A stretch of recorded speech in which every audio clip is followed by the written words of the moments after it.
Everyone, మనం ఇంట్లోనే ఈజీగా restaurant style mushroom masala prepare చేసుకోవచ్చు.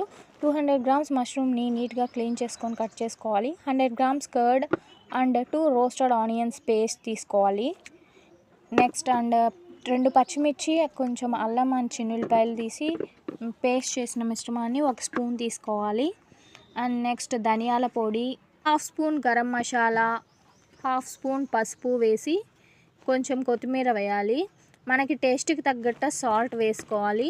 బాగా మిక్స్ చేసిన మిశ్రమాన్ని 15 నుండి 20 నిమిషాల పాటు మ్యాగ్నేట్ చేయాలి. స్టవ్ మీద ప్యాన్ పెట్టి 2 to 3 స్పూన్స్ ఆయిల్ వేసి వేడయ్యాక దాంట్లో పలావ్ దినుసులు అండ్ రెడ్ చిల్లీ పౌడర్ వేసి బాగా వేయించి మనం ముందుగా మిక్స్ చేసి మ్యాగ్నేట్ చేసిన మష్రూమ్ మిక్స్ని యాడ్ చేసుకొని 3 to 4 మినిట్స్ హై ఫ్లేమ్లో బాగా బాయిల్ చేసి అండ్ నెక్స్ట్